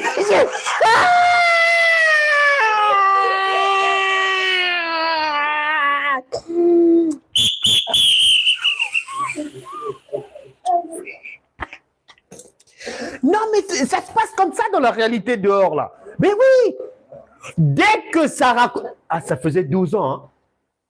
Là, dans sa tête, le diable me cherche.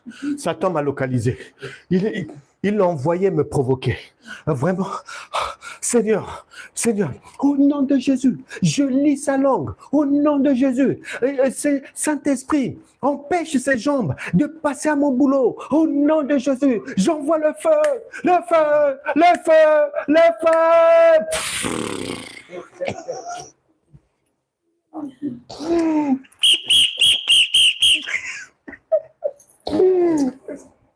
Et donc, après avoir bien lu ces paroles, donnez votre interprétation de ces paroles de Dieu. Voilà le devoir 51. Vous le faites et ça sera corrigé en formation.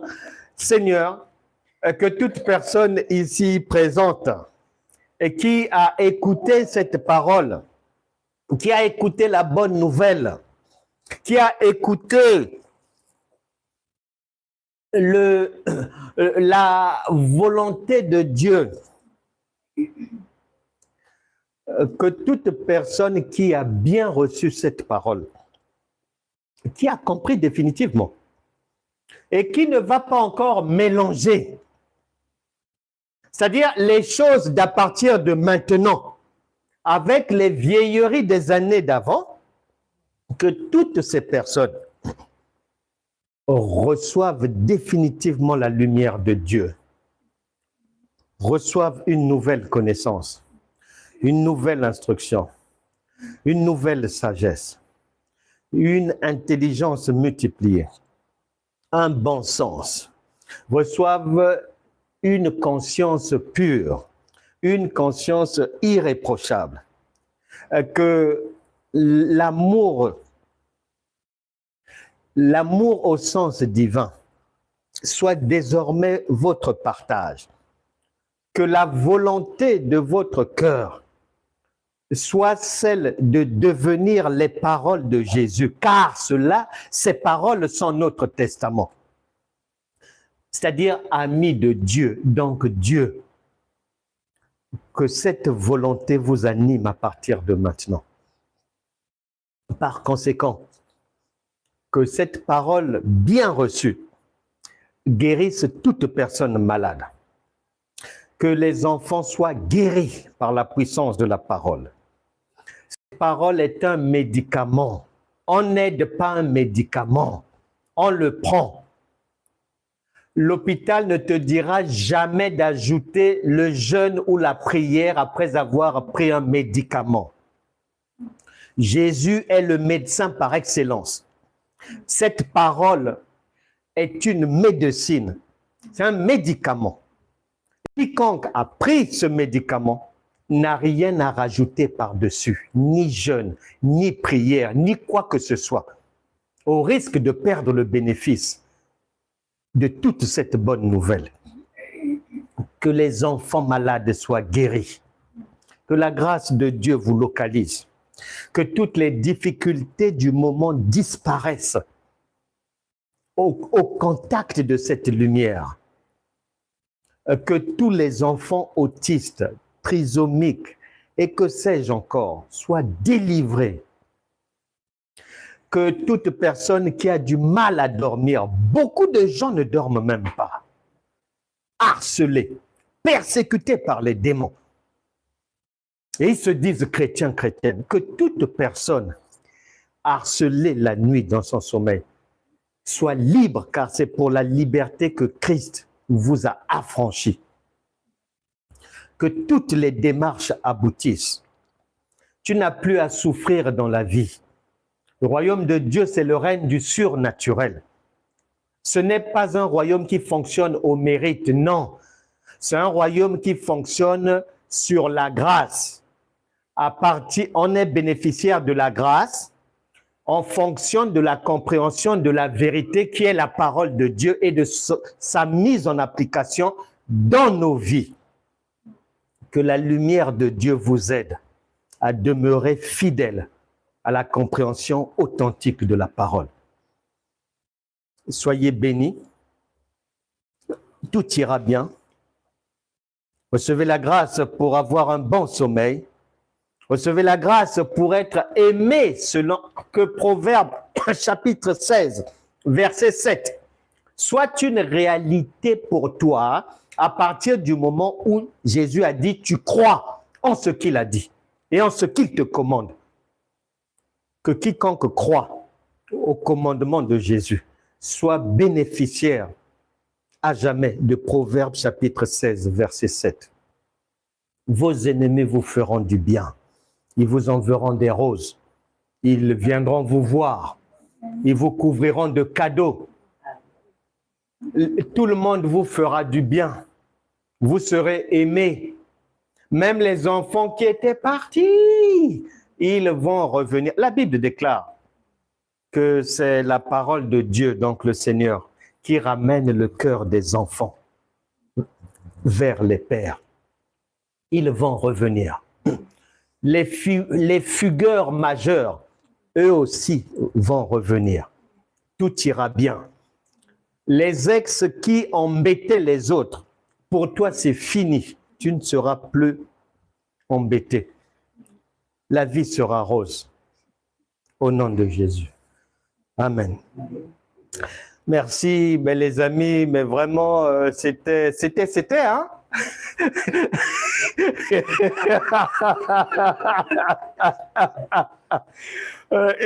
Ouais, j'ai remis mes cartons. Ouais, je les ai posés. Cartons, repos. Que Dieu vous bénisse vraiment. Nous vous aimons. Des conseils de lecture, les amis. Vous pouvez vous procurer ces ouvrages. Vous m'envoyez un message et vous les recevrez, peu importe le pays. Échographie du mariage. Ainsi est la foi. Le chrétien égal étranger, voyageur destiné à ne pas souffrir. La vie nouvelle. Autopsie de la foi. Vous êtes des dieux. Voilà, c'est cher. Vous pouvez vous les procurer. N'arrêtez jamais d'apprendre, car c'est celui qui connaît qui ne souffre pas. Et c'est ainsi que fonctionne le royaume de Dieu. Lorsque tu connais, tu n'as pas d'effort à faire. Jésus a dit en Matthieu chapitre 4, verset 11, que ce sont les anges de Dieu qui travaillent pour toi. C'est pour ça qu'à partir de là, tu es bénéficiaire de Proverbes chapitre 16, verset 7. Mais tant que tu es dans l'esclavage, tant que tu es en Égypte, tant que tu souffres la nuit, tant que pendant que les autres dorment, ton chef dort, toi tu es... Au nom de Jésus, au nom de...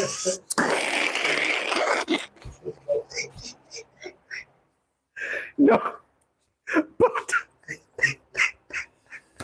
oh, non.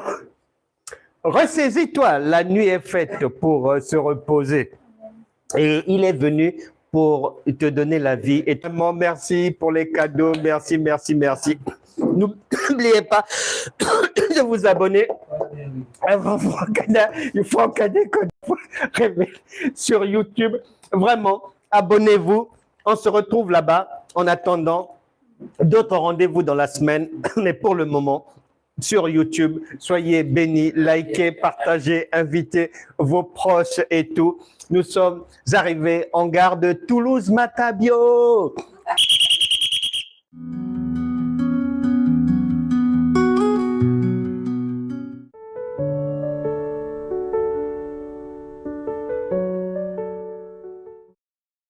Je te donne un conseil. Nous pouvons échouer dans la vie pour plusieurs raisons. Et nous, ici, dans notre école, nous mettons le paquet pour éviter que tu échoues dans la vie, en essayant de te donner un maximum d'éléments pour sécuriser ta vie, les vies de tes enfants, et tes activités et ton futur, et ce que tu vas dire et l'aide que tu vas apporter aux autres. Pourquoi je te conseille, toi, libre penseur, libre penseuse, peut-être que futur pasteur ou actuel pasteur, prophétesse peut-être ou docteur, viens t'inscrire à la formation de notre école en 3 ans, formation diplômante. Ça va beaucoup t'aider. Écoute-moi bien. Ce que tu peux faire dans n'importe quelle école biblique, n'importe quelle église locale, écoute-moi bien, ça ne peut pas te donner les armes qu'il faut pour bien affronter la vie et le travail. Pour les raisons suivantes. Quand tu écoutes la parole de Dieu, quand tu suis un enseignement, n'oublie jamais, la Bible dit « Mon peuple périt faute de connaissance ». Cet enseignement-là, c'est-à-dire que même si tu écoutes un enseignement 1000 fois, même si tu écoutes 1000 serviteurs et servantes de Dieu, écoute-moi bien, tu n'as encore, tu n'as fait qu'une petite portion du chemin. Pourquoi? Regarde. L'enseignement va te donner maximum, grand maximum, là où tu écoutes ce que Dieu appelle réellement enseignement, ça va te donner la connaissance et l'intelligence. Or, pour être agréable à Dieu, c'est-à-dire devenir tel père, tel fils, il te faut. En plus de ça, là, il faut la sagesse. Il faut le bon sens. Il faut l'amour. Il faut la révélation des Écritures et il te faut l'observation de la nature. Or, le temps qu'on met pour enseigner ne permet pas de donner ça, d'ajouter ça, d'ajouter ça, d'ajouter ça, d'ajouter ça. Ça prend du temps, ça prend des heures. Il faut expliquer, réexpliquer. L'amour dont Dieu parle, c'est pas tes amourettes là. Et c'est pas que quand tu dis « Ah, je suis une maman, j'aime mes enfants ». Non, ça c'est l'amour charnel. Dieu ne parle pas de cet amour-là. Et puisque la Bible te dit, 1 Jean, chapitre 4, verset 16, que Dieu est amour. Le verset suivant te dit, 1 Jean 4, 17, tel Dieu est, et tel toi aussi tu es dans ce monde. Ce qui veut dire, conclusion, si réellement tu as l'amour, tu es Dieu. Tu es Dieu, tu ne peux plus faire les choses des chiens, des très-chiens, des chrétiens, dormir comme ça, jeûner comme ça, sauter comme ça, devenir folle, ne pas dormir, se rider le visage, ressembler maintenant à un zombie, mettre des jupes qui vont jusqu'au sol, méconnaissable. Non, un Dieu ne fait pas ça. Un Dieu ne fait pas ça. Donc, l'amour dont il s'agit là, c'est la divinité. Maintenant, le fait qu'en général, les gens, là, ça, c'est coup-ci, ça, coup-ça, ça, 0, ça, 0, ça, moins 20, ça, moins 30, ça, moins 70. Les conséquences, écoute bien, les chrétiens se trompent souvent. Les pasteurs se trompent beaucoup. Les chrétiens divorcent beaucoup. Toutes les promesses ne voient pas le jour dans leur vie parce que ils n'ont pas ces éléments-là. Ils ne les ont pas là. Chanter ne veut pas dire que tu as ça. Danser ne veut pas dire que tu as ça. Être gentil, présente, ne veut pas dire que tu as ça. Mettre une Bible sous les aisselles ne veut pas dire que tu as ça. Mettre les rouges à lèvres et te faire belle, soi-disant pour ton Dieu, ne veut pas dire que tu es armé. Hein? Ça ne veut rien dire. Être une prédicatrice avec un micro, talent, ceci, cela, ne veut pas dire que tu as ça. Prophétiser pour les gens sur TikTok ne veut pas dire que tu es armé. Tu n'as rien. C'est du bruit, du vent. Et à beau mentir, qui vient de loin. Un exemple. C'est du fait de l'absence, écoute-moi bien, de ces éléments-là dans la vie que les gens échouent. Tu peux même avoir la connaissance, l'intelligence, même dans la vie de tous les jours. S'il te manque le reste, tu vas faire des choses insensées. Ce sont les conséquences. C'est pour ça que les gens échouent. Mais combien même tu es pasteur, combien même tu t'appelles brebis, chantre interplanétaire, tu échoueras. Si tu n'as pas ces éléments-là avec toi, tu vas commettre beaucoup d'erreurs. Tu feras certaines choses comme un insensé. Tu vas te tromper, même pour le mariage. Parce qu'il va te manquer ces éléments-là. Ça ne s'arrête pas ici. Raison pour laquelle je t'invite à venir te former. Inscris-toi au plus vite. La montre de la vie tourne. N'attends pas 2027. N'attends pas une autre opportunité. Jésus dit que celui qui a des oreilles pour entendre, qu'il entende